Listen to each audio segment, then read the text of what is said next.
Welcome to the Great Detectives of Old Time Radio. From Boise, Idaho, this is your host, Adam Graham. If you have a comment, email it to me, box13 at greatdetectives.net. Follow us on Twitter at Radio Detectives, and become one of our friends on Facebook, facebook.com/Radio Detectives.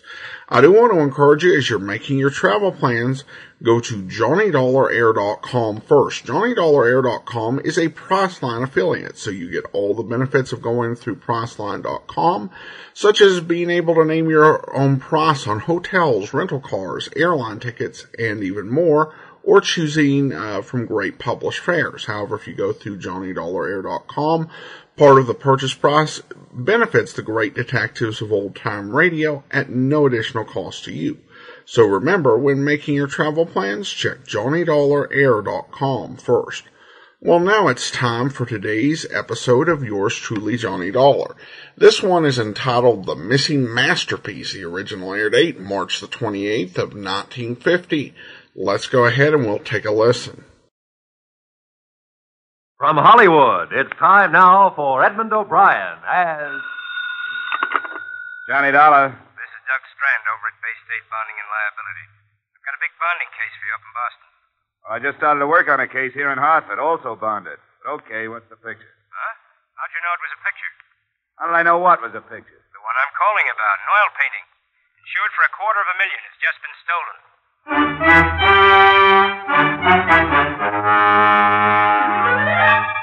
Edmund O'Brien in another transcribed adventure of the man with the action-packed expense account. America's fabulous freelance insurance investigator. Yours truly, Johnny Dollar.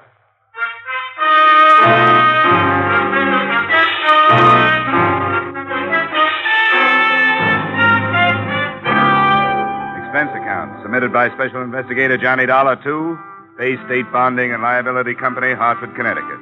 The following is an accounting of my expenditures during investigation of a missing masterpiece.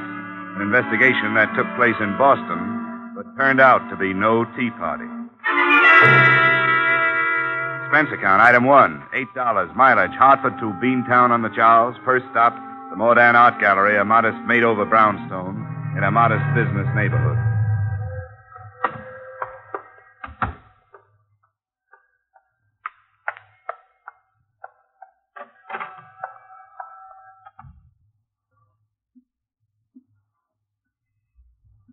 Good afternoon. Oh, hello. Is Mr. Andrew Modern here?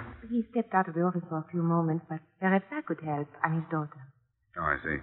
My name is Dollar. I'm from the insurance company. They sent me up to see what I could do for you on last night's set. Oh, that's such good news. Father has been beside himself. I know he'll be so relieved with you here. Now, let's see. According to my worksheet, the painting was owned by a Mr. Rideau, huh? Caesar Rideau? Yes. He's an acquaintance of ours. He's not what you'd call the arty type by any means, but he's interested in good oils, and he has a very nice collection of masters. Was this village scene on loan to the gallery, or did Mr. Rideau want to sell it? It was a loan. And that's what makes this so terrible for Father, and for me, too. He didn't want to accept the loan, and I talked him into it. You see, it's been very difficult for Father, and I thought that hanging an important picture in the gallery would bring people in. And it did for 3 days, but... Oh, Father, this is Mr. Dollar. Yeah? He's here to help us. He was sent by the company that insured village scene. Ah, bless you, bless you. I am so happy you are here. I hope I can help, Mr. Modern. The police, I know they do their work well, but they are so stern, unfriendly. To them, who is Pieter Bruegel the elder? And village scene, what is that? A stolen broom would annoy them so much. Don't let their attitude fool you, Mr. Modern. I'm sure they're doing everything they can, Father. Yeah. Mr. Modern, I understand that nothing else was touched. What is anything next to Pieter Bruegel? It was the only master in the gallery then, huh? I'd like to see where it was hanging. Yeah, of course. This door. Teresa, you will wait? Yes, dear, I'll be here. Wait, Mr. Dollar. I feel I must explain the importance to me personally. Is that all right? Sure, if you think it'll help, go right ahead. Mr. Dollar, if we do not find the canvas, My gallery is gone. Everything. All my years are for nothing. Why do you say that? Because of that man, Rito. There is a hate between us. We have not expressed it, but it is there because, well, you have met my daughter. You realize her great beauty. I have tried to protect her from this man. Now I am on my knees to him because of my carelessness. Well, I wouldn't give up if I were you. We haven't even started on this case yet. If we fail, I will take her away from Boston, start all over again. You come this way. In this gallery, you see my life, Mr. Dollar. Many of these canvases I bring with me from Salzburg when I leave, before the Anschluss. Here under that light, is where the village scene was hanging. I have hung nothing more yet. Mm-hmm. Force this window, huh? Yeah. You see, it looks on the back of the property. Do you see something? No. No, I was just wondering what I'd do with the picture if I'd stolen it. Who could I sell it to? Who'd be willing to take a chance on displaying it? Oh, I'm afraid there are a great many unscrupulous collectors in the world. There's much trade in stolen goods. And again, sometimes great masterpieces are held for ransom. For that reason, I have offered a reward of $5,000 myself. Hey, that's pretty steep for you, isn't it? What about Rito? Rito? What cares Rito? To him, the canvas is nothing. I wish he was right. Well, I think I've seen everything I want to see here. I'm going to check in with the police, Mr. Modan. I'll let you know when we turn something up.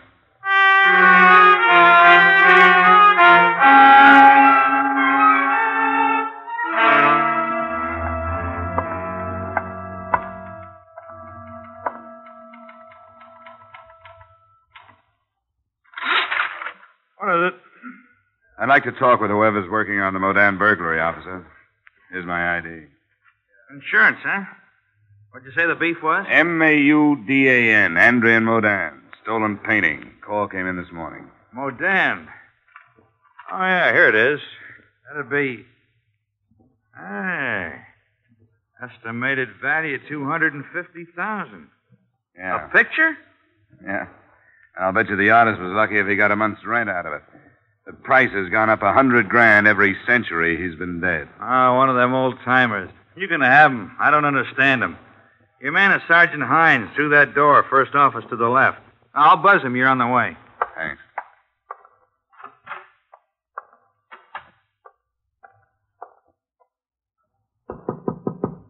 Yeah, come on in. How are you, Dollar?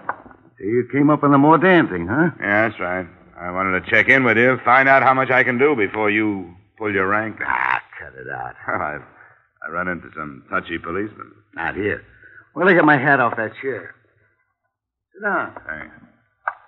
You get a free hand as far as I'm concerned, Dollar. Not to see the old man yet, Modan? Yeah. Say, what kind of a make did you get at the gallery? Nothing special. Typical window job. Heavy crowbar, no signs worth anything outside. The old boy ran a story in the papers about the picture coming to his gallery, so it's a little tough to narrow the suspects. This guy who owns it, Cesar Rito, I've heard of him, haven't I? Yeah, a lot of people have. He made his pile during the war. There was talk of black market, but nobody could pin anything on him. Then last year, he was up before the Senate Investigation Committee. Something about buying contracts. Then he came home. What are you looking for, Dollar? Fraud charges? Well, let's be realistic. They may be easier to find than the painting. I've worked a few of these things. You know, the usual method is to gut the canvas out of the frame with a razor blade while it's still hanging. Rolled up, it's easy to conceal. On this job, it went frame and all, didn't it? That's what I got. But I'm thinking the other way. I got details out looking for that frame. I can dream, can I? It's faster my way. And I got tickets for South Pacific for 3 weeks after Easter.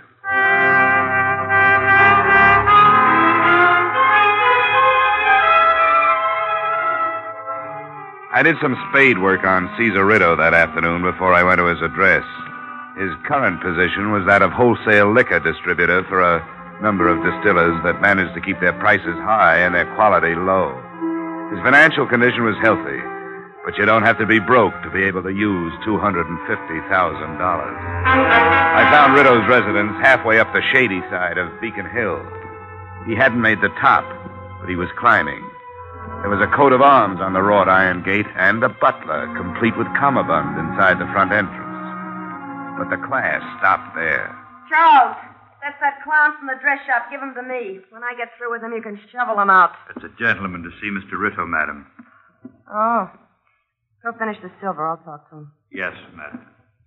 Hello, my name is Dollar. That's very clever, but it doesn't help. Could you be the sick friend he's been sitting up with lately? The insurance company told him I was coming up when he reported the theft of his painting. Ah, Ritto's folly, huh? You Mrs. Ritto? Not yet. I'm holding out to be a June bride. Come on in the bar, Mr. Dollar. You and me are interested in the same situation. My name is Lily Swanson. I don't know anything about art, but I got a few ideas about who's supposed to be modeling as a sap. You want a drink? No, thanks. Don't let me stop you. I had one here somewhere. Oh, here it is. Well, did you meet the museum piece? You mean Teresa Modin? Yeah, I met her. If you want to make a quick buck, take out a policy on her life. To me, she's poison. Oh, that's hard to believe. What do you mean by that? I was just looking at you. You don't have anything to worry about. Haven't you heard sometimes beauty is only skin deep? I want to tell you about Caesar Ritto. He's a climber. I've been good enough for him for a long time, but now he wants refinement. Doing specialties in burlesque houses, that's one thing you don't develop. Maybe I'd better have that drink. Yeah, help yourself. Don't get me wrong. I'm not building up to a sob story. It's just like him waking up one morning with a big interest in art and money enough to carry it off. The right people were impressed. Now he wants that dame, and he's willing to gamble a few $100,000 if it'll help. That's why he put that picture in that fire trap. Where do you think it is now? How should I know? The point is, he doesn't care where it is. He's protected. Another point is that I'm getting paid to care a lot where it is. Well, I can't help you there. He's got to be taught that he can't walk over people without getting hurt himself. I'm afraid I can't help you there. Then that dame, Teresa. If you think she's worth it, tell her. He's not good enough for her. She'll get hurt. He's got no more feeling for her than he has for a new suit. He'll wear her for a while. When he gets bored, he'll go shopping for a new pattern. If she's a nice kid, she ought to be told. That's quite a pitch, Lily. Caesar. I don't mind strangers hearing things like that, but the servants might have been listening. Discipline, you know. I don't care. Wait till I write my memoirs. You're one of the rottenest mashers I've ever known, and I've known a few. Go fix your face. Sure. On the way, I might as well fix yours. I didn't hear enough of it to find out who you are. Name's Dollar, insurance company. Oh, yeah. Tell me, you made any progress? Yeah, general progress. I've learned that Bay State Bonding and Liability hired an investigator on the wrong end of this case. They should have looked you over before they issued the policy. With any kind of big company, you can depend on about 90% of that all the time. Rush things when the money's coming in, then be careful when it's too late. Tell me, what about my picture? Well, I don't think a nice, honest thief has it. Why do you say that? Number of reasons. It's too hot to steal the way it was stolen. What do you think happened? You're too big to be accused on a hunch. Wait till I get some facts. Then I'll talk to you about it. Right now, I want to talk about a clause in your policy that says you shouldn't move the insured property without first notifying the company. Yeah, that's right. Big companies again.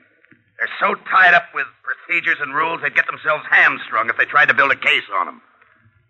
I'll find you some words in that thing that'll nullify that clause. Tell me, you think I can't? I was afraid you'd say that. You know, you've got a good head, Mr. Ritto. Yeah. Saying nothing of being a rotten masher. I don't see any reason to waste any more of each other's time, do you? Stay for a drink? Oh, no. No, thanks. I very seldom drink on the job. I parked my car in an alley around the corner and then went back. I found a spot opposite the Ritto place where I wouldn't be obvious and settled down to wait for him to leave. I hoped I'd planted enough doubt in his mind to make him move if he was implicated. Whatever I'd planted grew slowly, because I waited a long, cold time. Night fell, and I drove closer to the house. Finally, the door opened, and Rideau moved a blue-black sedan out of his garage. By the time I got my car started, a coupe pulled out of the driveway. In it, I spotted the blonde head of the lady scorned, Lily Swanson. I followed her. After a few blocks, it was evident that her destination was the Modern Gallery.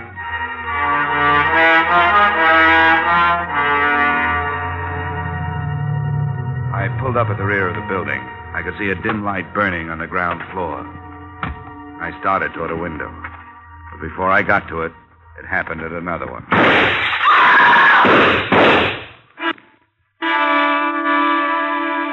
It was a woman's scream. But when I finally got inside, the only person there was Caesar Rideau. He was still alive, the stupidity of shock on his face as he leaned against the wall under a light that had once shown up the best features of Pieta Bruegel's village scene.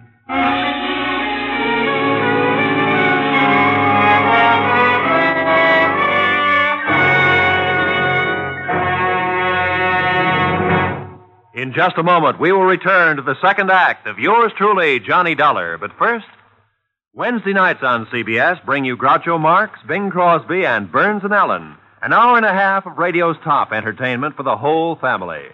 Bing Crosby, Burns and Allen, and Groucho Marx are heard on most of these same CBS stations. So make this wonderful Wednesday a steady date with CBS. And now, with our star, Edmund O'Brien, we return to the second act of yours truly, Johnny Dollar.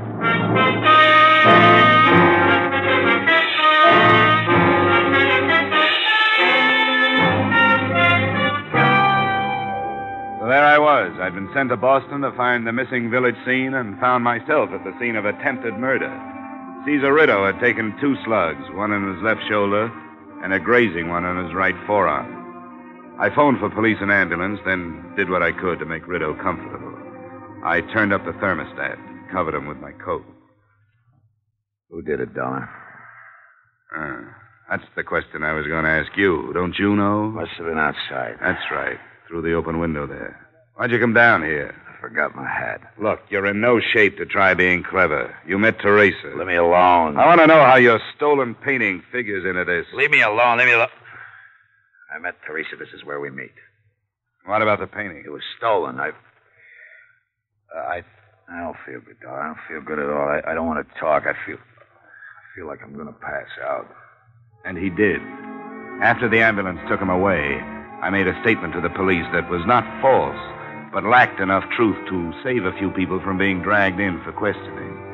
I headed for the blonde member of that group.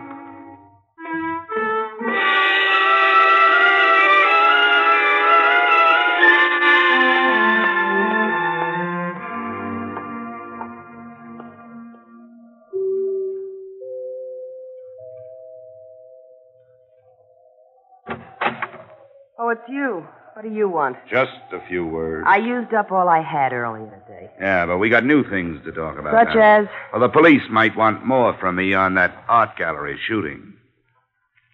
All right. Is he dead? No.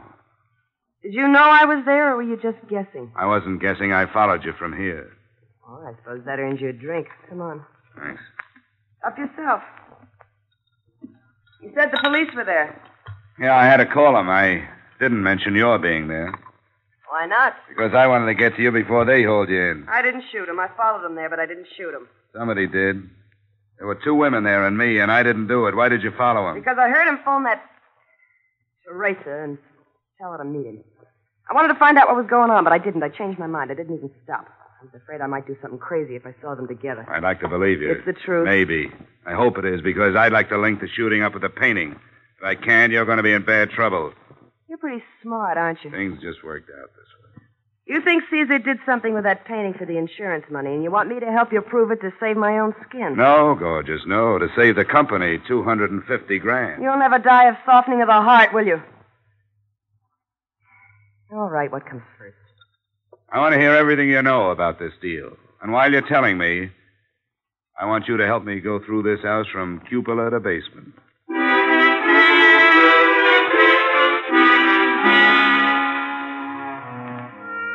This time I believed her story, but there still wasn't anything in it to help me. The search of the house paid off the same way. No painting, no leads, nothing. At 11 p.m. I left, looked up the Modan home address, and bearded the other point of the triangle in her den. It's terribly late, Mr. Dollar. It's after 11. Your father here? He's upstairs in his studio.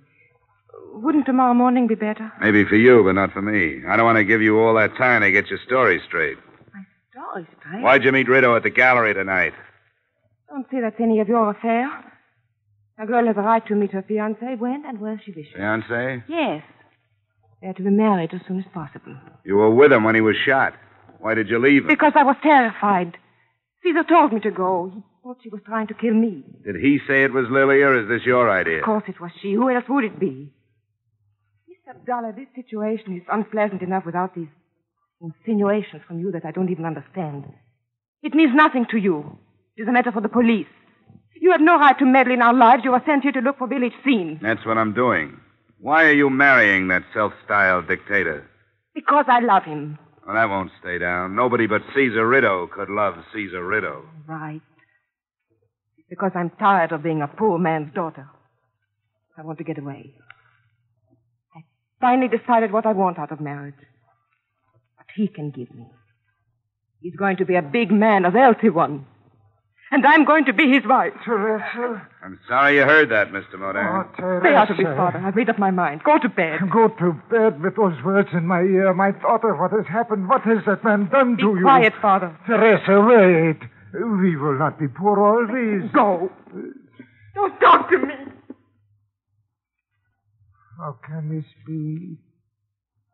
Suddenly, she is no longer Teresa.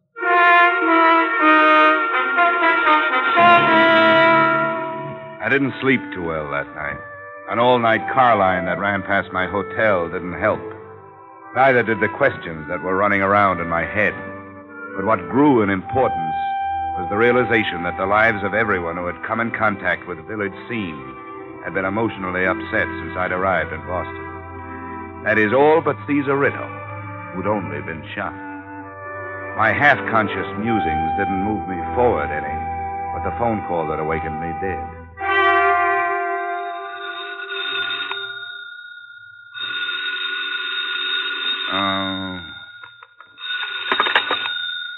Yeah, hello. Dollar?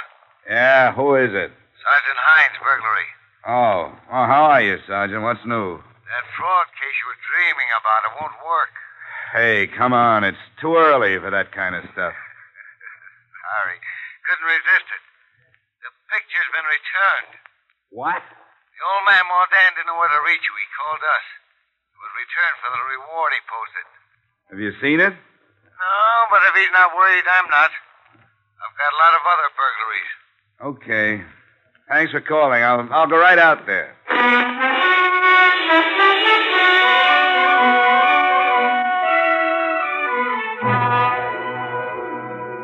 It sounded good until I got halfway to the gallery. Then things began to pester me. A, the painting had been stolen in the frame. B, Mordan hadn't mentioned being an artist, yet he'd been working in his studio the night before. C, Caesar Rideau knew nothing about art, collected as an affectation. And D, Mordan had been the only one to post a reward, $5,000, offered by a poor man. Then it hit me. He knew he wouldn't have to pay it. He'd posted the reward to divert suspicion. My hunch was that he had put the picture on ice himself. When I got to Mordan's gallery, the copy Mordan had made of Village Scene was there. But also, hanging next to it, was the original. You are surprised, Mr. Dollar. Yeah, doubly, Mr. Mordan. My copy is quite excellent. Do you agree? Well, I'm not an expert, Mordan. It is very good, I think. I am pleased with it. The most important work of my career. A work of love for Teresa. Yeah, I understand. She was an ambitious girl, always. Oh, that is not a fault. She is like her mother, born for good things. I could not give them to her.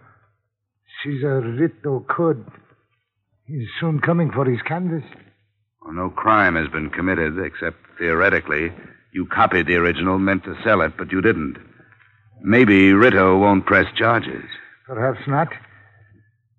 When he came the first time into our life, I knew. The way he looked at her, I knew he wanted to take her away from me. Then the gifts, more expensive, each one money to buy. You should understand, Mr. Dollar.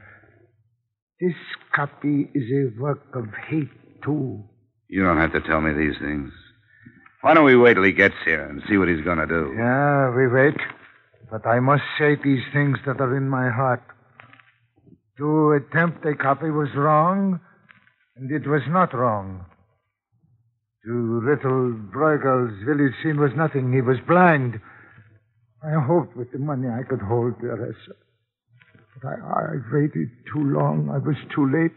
He's taken her from me with his money. Come on, Miss Modan. I think you'd better sit down. No, listen. Listen, here he has come. I must be strong. Show him he is no bigger than I am. Hello, Modan. Dollar. Well. Except for a little blood, everything turned out just like it should.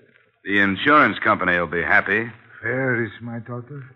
Why, she's in the car. She thought it would be better if she didn't come in. Yeah, perhaps she is right. Oh, come on, Pop. I'll take good care of her. Now, come on, you just give me my picture and we can forget. Hey, wait a minute. What's this? There's two of them. Yeah, two of them. What's the matter with you, Modan? What is the matter? In all my life, there has been no shame until now.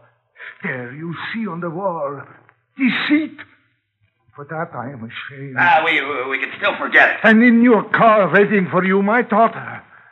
For her, I feel the greatest shame. I give her my blessings. Modan. Hey, no! My blessings. No! Drop the gun to the floor. Go over to that chair and sit down. I could do nothing else. Now, it is finished. Mr. Dollar. Your father killed him. He thought he was doing it for you. No, there was no reason. Teresa, come on. Come on, pull yourself together. Caesar knew my father had made a copy and that he was going to sell the original. But he didn't care. As long as I married him, he wouldn't have done anything to father. And now Caesar's dead. My father is a murderer.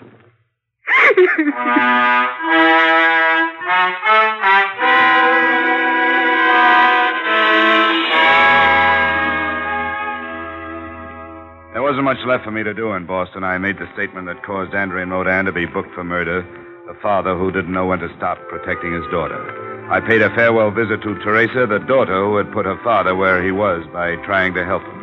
And I mentioned to Sergeant Hines that if he cared, it had to be Lily Swanson who had thrown those wild shots into Rito at the gallery. Expense account item 2, $8. Return trip to Hartford. Expense account total, $68.30. And I want to go on record right now as saying that the next time anybody sends me out after a masterpiece, my expense account is going to be a masterpiece of overstatement. Yours truly, Johnny Dollar.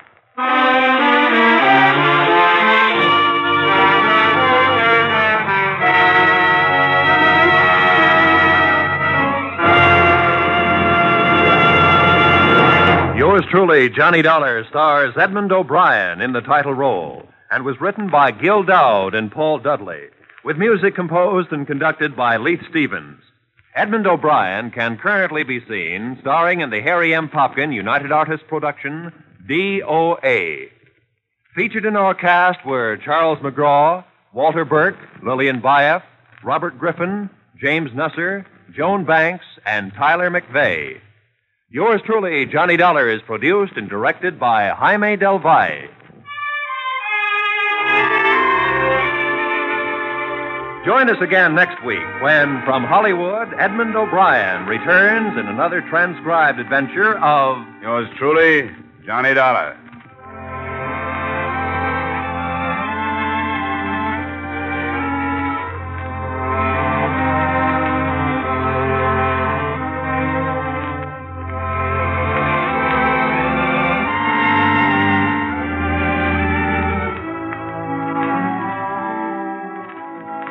listeners, a man with a little black bag turns up on most of these CBS stations every Wednesday night. And out of it come some of the most light-hearted and most moving stories on the air. The man? Why, it's Dr. Christian, of course. And tomorrow night's the night for another of his famous visits. Be sure to hear Dr. Christian starring Gene Hirschholz as the beloved small-town physician every Wednesday night. Now stay tuned for the adventures of Philip Marlowe, which follows immediately on most of these same CBS stations.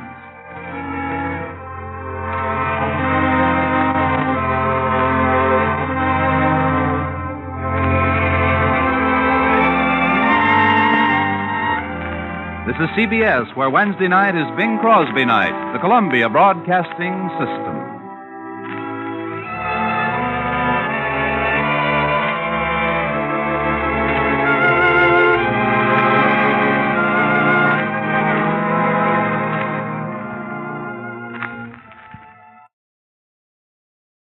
Welcome back. It's interesting to note, I would say that the episodes during this period tend to be some of the most downbeat in the series.